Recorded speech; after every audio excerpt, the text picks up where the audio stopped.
MSME sector के 36,000 उद्योगों के 1600 करोड़ से 2000 करोड़ रुपए का लोन दिया जाएगा। दरअसल केंद्र सरकार ने छोटे उद्योगों के लिए 3 लाख करोड़ के लोन की घोषणा की है। केंद्रीय वित्त मंत्री निर्मला सीतारमण की घोषणाओं का स्वागत करते हुए उनकी प्रेस कॉन्फ्रेंस के ठीक बाद यूपी के सीएम योगी आदित्यनाथ ने 14 मई यानी कि आज से ऑनलाइन लोन मेला का ऐलान किया और इस स्कीम का 31 अक्टूबर 2020 तक फायदा उठाया जा सकता है। उत्तर प्रदेश के अंदर 36,000 से अधिक एमएसएमई सेक्टर में कार्य करने वाले यानी हमारा जो सूक्ष्म लघु मध्यम उद्यम में काम करने वाले जितने भी हमारे उद्यमी हैं, जो लोग इस क्षेत्र में काम कर रहे हैं, उन सब के लिए एक लोन मेले की हम लोगों ने ऑनलाइन व्यवस्था प्रारंभ एक्शन में आना चाहिए था। इस जगह घोषणा होने के बाद से अभी भी चीजें जो हैं वो त्वरित रूप से जमीनी स्तर पे नहीं आई हैं। जब जमीनी स्तर पे आएंगी और बैंकों को, जब कर्मचारियों को इस चीज के बारे में गाइड किया जाएगा, ट्रीट किया जाएगा, तभी वो उन लोगों की मदद कर सकते। आम जनता के बीच में एक मैसेज गया कि सरकार ने इतने की घोषणा की। आम जनता जरूर बैंक कर्मचारी से एक अपेक्षा रख रही, लेकिन जब बैंक कर्मचारी को ही उसकी जानकारी नहीं है, बैंक कर्मचारी के पास ही कोई उनके किसी भी तरीके के कार्यालयों के द्वारा कोई निर्देश नहीं है, तो एक मैनेजर, एक अधिकारी, एक कर्मचारी उसके लिए कोई अभी मदद करने की स्थिति में नहीं है।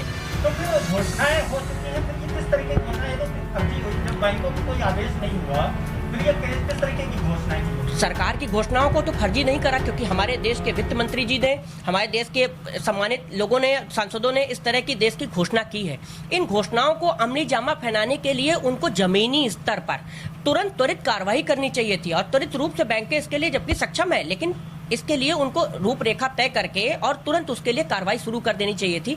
पर वर्तमान समय में इस समय कोई भी इस तरह की चीजें जो हैं, जो गिनी चुनी चीजें, जो सरकार, कई सारी बैंकें जो तुरंत ही कोविड, हमारा जो 19 की वजह से, कोरोना की वजह से जो समस्याएं आई, कई सारी बैंकें उसमें कुछ छोटे छोटे से अपने लोन उनके लिए लेके आई थी कि उसमें उनकी कैपिटल पे उनको हम 10% की एक सहयोग राशि के रूप में देंगे कि वो किसी तरीके से अपने श्रमिकों को और अपने रोजगार को कुछ दिन तक कर पाए। लेकिन जो 14,000 और इतनी बड़ी आप योजना को हजारों करोड़ रुपए की बात कर रहे हैं, इसके लिए अभी कोई भी अभी जो गाइडलाइंस है वो सरकार की अभी जमीनी स्तर पर अभी नहीं उतर पाई है। हम मान लें जो पहले से इक्विटी आपके पास है, लोनिंग की सिर्फ वही चल रही है, इस घोषणा में आपकी तरफ से आपको कोई आदेश नहीं जारी? अभी इस समय जो वर्तमान स्थिति है, इस समय ऐसा कोई भी आदेश अभी बैंक कर्मचारियों के लिए अभी नहीं जारी हुआ, क्योंकि इस तरह का जब आदेश जारी होगा तो सारी बैंकों के लिए एक साथ जारी होना चाहिए था। ये जरूर है कि इस आदेश को जारी होने में इतनी देर की घोषणा के बाद जो देरी हो रही है, उसके लिए बैंक कर्मचारी भी नहीं जानता कि किस कारण से क्या चीजें, क्या पॉलिसी बन रही है, क्या चीजें हैं। तो जब बैंक कर्मचारी अनभिज्ञ है तो आम जनता को बताने के लिए, उद्योगपतियों को और छोटे मझले उद्योग को बताने के लिए अभी मेरे साथ नेता घोषणा कर रहे हैं, प्रदेश के मुख्यमंत्री घोषणा कर रहे हैं कि हम लोन बांट रहे हैं, और आप टीवी पर भी देख रहे होंगे, सोशल मीडिया पर भी देख रहे होंगे कि लोन बढ़ रहा है, तो फिर हम इसको क्या माने? बहुत सारी ऐसी चीजें हैं कि लोन कागज पे, बहुत सारी चीजें हैं कि लोन कागज पे हमने उनका सैंक्शन किया हुआ है, पर लोन को डिसबर्समेंट करना और सैंक्शन करना दो अलग अलग चीजें होती हैं। क्षेत्र जैसे ओडीओपी था, एक टेंडरी था हमारे कानपुर। बात बताएं, इस देश को केवल लाल फीता शाही चलाती है। नेता सिर्फ राजनीति करता है, हम लोग नौकरी करते हैं, आप पत्रकारिता करते हैं। जब पॉलिसी बनती है तो उस पॉलिसी को बनाने वालों का दोष होता है अगर वो पॉलिसी फेल हो जाए। सीधी सी बात है। ये जो लेके आए हैं, इससे 1.5 महीने पहले बैंकों ने कोविड लोन ले आए थे, उसमें कुछ नया नहीं था। पहले भी लिमिट को 10% बढ़ा के दे दिया जाता था और चुका लिया जाता था। आज की डेट में हमारे किसी दोस्त को समस्या हो, मुझसे कह दें नयागंज में उधार मिलता है बेटा, उससे ले लो 3 रुपये सैकड़ा पे, और वो जब उधार पा जाए तो हम सारे उसके रिश्तेदारों से कहें कि हमने मदद की थी, देखो रुपए दिला दिया। ऐसा ही तो है भाई साहब, गलत तो नहीं कह रहा हूँ। आदमी पहले ही से कोमा में है, अवसाद में, लोन लेने के बाद क्या वो एक ईमानदार आदमी सो पाएगा? नहीं सो पाएगा। सिर्फ 20,000 करोड़ होने से इन सबसे नहीं कुछ होता है। मेरा आज भी मानना है, अगर वास्तव में संस्कृति खत्म करनी है, विकास भवन से फाइल आती है बैंकों के पास लोन के लिए, वो बेचारे 5,000 घूस देते हैं वहाँ पे। आप बैंक में बैंक मैनेजर से कहो कि आप 10 को सजेस्ट करो, उसके लिए सुपरविजन बैठाओ कि ये सही सजेस्ट कर रहा है कि नहीं, वो कहीं घूस ना ले, उसके लिए सुपरविजन बैठाओ।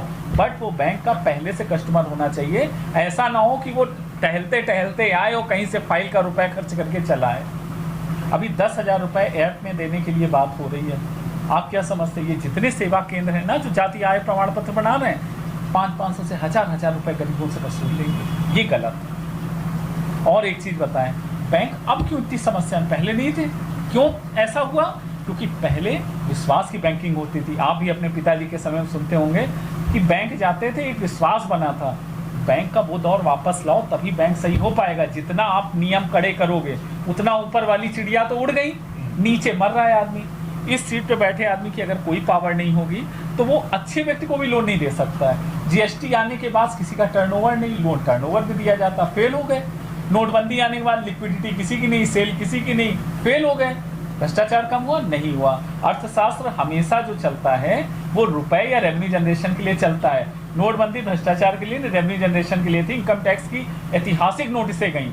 हमारे कई दोस्त आईटीओ रात भर बैठ के नोटिस निकाले, पैसा आया। आरडी में टैक्स लग गया, पैसा आया। जीएसटी बढ़ गया, पैसा आया। उसको आप चाहे बीजेपी समर्थक हो, कांग्रेस समर्थक हो, अंत में जो दो रोटी चटनी में लपेट के खाई जाती वही जीवन का सत्य है, बाकी सब झूठ है। घंटे